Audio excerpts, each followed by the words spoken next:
అందరికీ నమస్తే. తిన్మార్ మల్లన్న ఆలియాస్ చింతపండు నవీన్ ఆలియాస్ తిన్మార్ మల్లన్న. అమ్మగారు పెట్టిన పేరు చింతపండు నవీన్ కాబట్టి అదే మాట్లాడదాం మనం. ఆయనను కాంగ్రెస్ పార్టీకి వెళ్ళి సస్పెండ్ చేశారు. ఎందుకు సస్పెండ్ చేసిండ్రు, అసలు దీని వెనుక కథ ఏం జరుగుతుంది, ఇది ఈ వార్త నేను చూపిస్తాను మీకు. అవన్నీ కూడా ఈ వీడియో చూసే మీ అందరికీ కృతజ్ఞతలు. మీరు సిగ్నల్ టీవీ సబ్స్క్రైబ్ చేసుకోండి. ఈ వీడియో కింద సబ్స్క్రైబ్ అనే బటన్ ఉంది, ఆ బటన్ నొక్కండి. సిగ్నల్ టీవీకి మద్దతుగా నిలవండి. రిపోర్ట్ కొడుతున్న వాళ్ళు చాలా స్పీడ్గా రిపోర్ట్ కొడుతున్నారు. మన వాళ్ళు సబ్స్క్రైబ్ కూడా చాలా మంది చేసుకుంటున్నారు. మీరంతా సబ్స్క్రైబ్ చేసుకోవాలని మా విన్నపం. చేసుకున్నారని నేను అనుకుంటున్నాను. ఇక వీడియోలోకి పోతే ఇది సస్పెన్షన్ ఆర్డర్ ఏమనుందంటే, the disciplinary action committee of TPCC has served show cause notice to you. 5వ తారీఖు నాడు నోటీస్ ఇచ్చారట. ఎందుకు అంటే క్రమశిక్షణ చర్యలు ఇవి. పార్టీలో క్రమశిక్షణ పాటించకపోతే వాళ్ళ పార్టీలో ఉండి వాళ్ళ పార్టీకి అగెనిస్ట్గా మాట్లాడినప్పుడు ఏ పార్టీ అయినా ఈ పని చేస్తుంటుంది. అప్పుడు వాళ్ళు నోటీస్ ఇచ్చారు. 5వ తారీఖున నోటీస్ ఇచ్చారు, ఫిబ్రవరి 5 ఇస్తే, for including in anti party activities and asked you to submit your explanation on are before 12/2/2025. 5వ తారీఖు నాడు ఇచ్చిన నోటీస్ ఏంటంటే, మీ మీద ఎందుకు చర్యలు తీసుకోకూడదు, మీరు పార్టీ యాంటీ యాక్టివిటీ చేస్తున్నారు, పార్టీకి నష్టం చేసే విధంగా చేస్తున్నారు. ఎందుకంటే ఆయన కాంగ్రెస్ ఎమ్మెల్సీ కదా, ఆయన కాంగ్రెస్ సభ్యత్వం ఉంది, కాంగ్రెస్ బీఫామ్ తీసుకున్నాడు, కాంగ్రెస్ ఎమ్మెల్సీ. ఆయన ఎందుకు సస్పెండ్ చేయకూడదో పార్టీలో ఉన్నప్పుడు ఆయన రిప్లై ఇచ్చేది ఉండే. 12వ తారీఖు లోపు రిప్లై ఇవ్వమని షోకాజ్ నోటీస్ ఇచ్చారు. But the DSC has not received your explanation so far and again you are the continuing your tirade against the Congress party repeatedly. Reply ఇవ్వకపోగా మీరు ఇంకా అట్లే చేస్తున్నారు, అట్లే పార్టీకి నష్టం చేసే విధంగా రిపీట్ చేస్తున్నారు అని దీనిలో ఉంది. Hence, the disciplinary action committee has decided to suspend you from the Congress party, keeping in view of your anti-party activities. Doctor G Chinna Reddy ఎవరంటే మాజీ మంత్రి, వనపర్తికెళ్ళి ఎమ్మెల్యేగా చాలాసార్లు గెలిచిండు. ఆయన క్రమశిక్షణ సంఘం అధ్యక్షుడు, చైర్మన్. దానిలో చాలా స్కిల్స్ ఉంటుంది, క్రమశిక్షణ సంఘం చైర్మన్. నేను కాంగ్రెస్ చూసిన, ఒక 8 ఏళ్ళు చూసిన. కాంగ్రెస్ బైలాసు, కాంగ్రెస్ సిద్ధాంతాలు, కాంగ్రెస్ వ్యవహారం కొంత తెలుసు నాకు కూడా. ఏంటంటే, ఎవరినైనా ఎమ్మెల్యేలను, ఎమ్మెల్సీలను, ఎంపీలను సస్పెండ్ చేసే అధికారం టీపీసీసీకి లేదు. ఇదంతా ఒక డ్రామా. ఎవరు చేయాలంటే ఏఐసీసీ చేయాలి. పార్టీలో కార్యకర్తలు వాళ్ళు వీళ్ళని చేయొచ్చు, వాళ్ళు సస్పెండ్ చేయొచ్చు, పార్టీ సస్పెండ్ చేయొచ్చు, ఇక్కడ పార్టీ తెలంగాణ పార్టీ. కానీ ఎమ్మెల్యేలు, ఎంపీలు, ఎమ్మెల్సీలు వీళ్ళని ఎవరైనా సరే సస్పెండ్ చేసే అధికారం కేవలం ఏఐసీసీకి మాత్రమే ఉంది, టీపీసీసీకి లేదు. మరి వీళ్ళెట్లా సస్పెండ్ చేసిండ్రు, ఇదెట్లా నడిచింది, ఇదేం డ్రామా, ఇదంతా ఒక డ్రామా. ఏంది ఆ డ్రామా అని చెప్పే ప్రయత్నం చేస్తాను నేను. ఈయన సస్పెండ్ చేయడంతో నాకు తెలిసి మళ్ళీ ఇంకా ఇప్పుడు నాకు ఫ్రీడమ్ వచ్చేసింది. యాక్చువల్గా సస్పెండ్ చేసినందుకు ఆయన ఎక్స్ప్లెయిన్ చేసేది ఉండే, ఎందుకు సస్పెండ్ చేయకూడదు, లేకపోతే ఆయన ఏ సిచ్యువేషన్లో కాంగ్రెస్ పార్టీకి అగెనిస్ట్గా మాట్లాడాల్సి వచ్చింది అనేది ఆయన ఎక్స్ప్లెయిన్ చేసేది ఉండే. చేయలేదు కాబట్టి మేము సస్పెండ్ చేస్తున్నాం అనేది మనకు అర్థమైంది.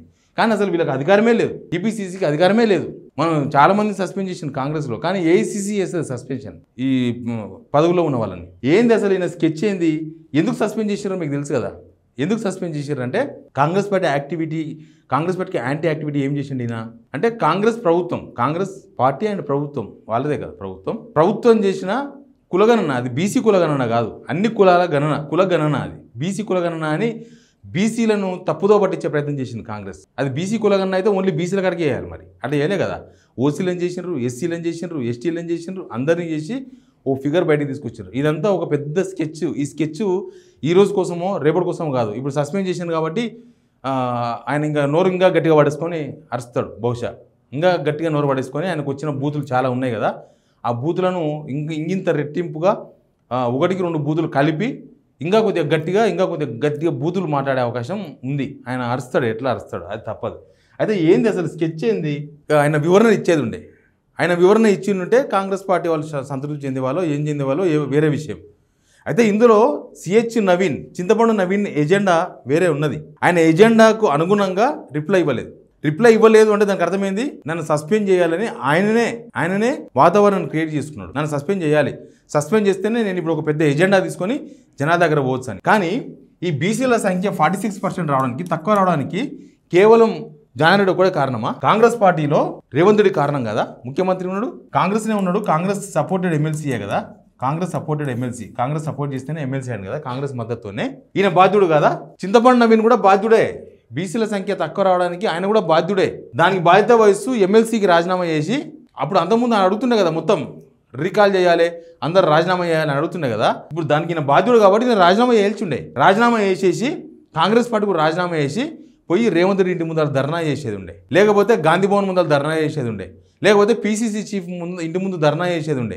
జానారెడ్డి చేసిండు తక్కువ, జానారెడ్డి మీద వేసిండు. రేవంత్ రెడ్డిని ఒక్క మాట మాట్లాడలే.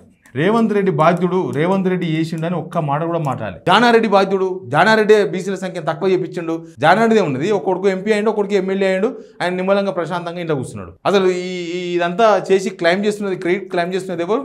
ప్రపంచంలో నా పేరు నిలబడాలి, నన్ను శత్రువుగా చూడొద్దు ఎవరు మాట్లాడింది? రేవంత్ రెడ్డి కదా. రేవంత్ రెడ్డి బాధ్యుడు కదా, చింతపండు నవీన్ బాధ్యుడు కదా, ఆయన బాధ్యుడు. దాన్ని సైడ్ చేయనికే, డైవర్ట్ చేయనికే నేనే మొత్తం అందరి ప్రతినిధిని, నేనే ప్రతినిధి, అసలు తక్కువ ఎట్లా ఇస్తాడు, దీన్ని ఉత్సవ వచ్చి అంటు పెట్టాలి, దీన్ని పెట్రోల్ వచ్చి అంటు పెట్టాలి. ఆయన ఆ రోజు రాజీనామా చేసి ఉంటే ఆయన క్రెడిబిలిటీ వేరే ఉంటుండే. చేయలే. పదవి కావాలి ఆయనకు పదవి కావాలి. ఆ పదవి అడ్డం పెట్టుకొని సంపాదించాలి. పదవి లేకముందు కూడా సంపాదించారు, అది వేరే విషయం. ఇది ఆయన బాధ్యత నుంచి ఎందుకు ఆయన బాధ్యత నుంచి తప్పుకొని ఎందుకు మాట్లాడిండు అనేది ఒక పెద్ద కథ. ఇక దీనిలో ఈయన ప్లాన్ ఏముందో తెలియదు. రేవంత్ రెడ్డి ఈ సిహెచ్ నవీన్ విషయంలో ఆయన ప్లాన్ ఏందో తెలియదు. ఎందుకంటే తిట్టుకుంటేనే పోయి కలిసే కదా, కాంగ్రెస్ను తిట్టుకుంటేనే పోయి మరి రేవంత్ రెడ్డిని సన్మానం చేసిండు. తర్వాత కూడా మరి అడిగిండా, పట్టిండా గల్లా? మరి ఎవరిని అడగాలో వాడిని అడగకుండా జానారెడ్డి దీనికి కారణం, జానారెడ్డి సిస్టమ్ కాడ కూర్చొని తక్కువ చెప్పించిండు.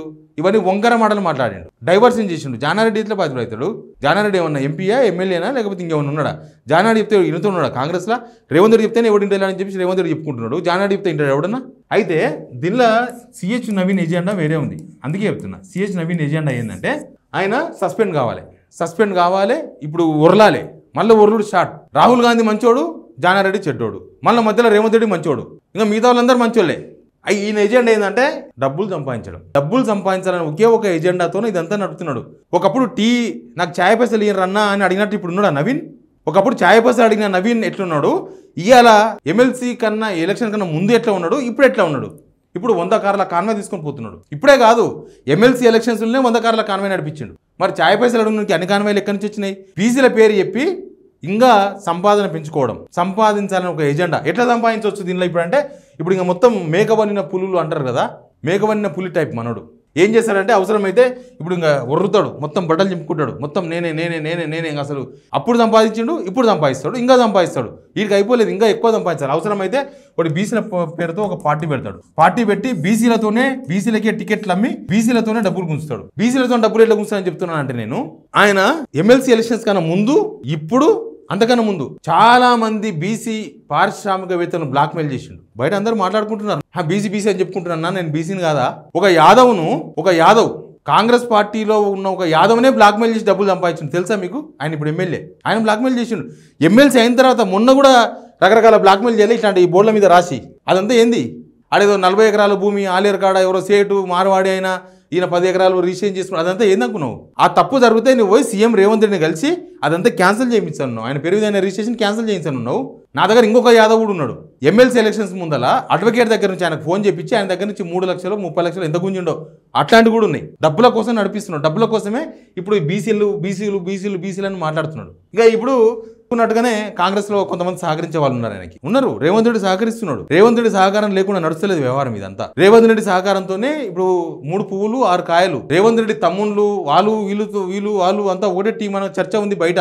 అవన్నీ బయటకు తెలియవు కదా, బయట కనబడవు కదా. కానీ తీర్మానం వల్ల next agenda CH Naveen next agenda ఏంది అంటే, ఇప్పటిదాకా సంపాదించింది కాదు, ఇక ముందు ఇంకా ఇట్లాంటి వ్యవహారాలు చేసి రకరకాల పేర్లు పెట్టుకొని ఇంకా ఎక్కువ డబ్బులు సంపాదించాలి.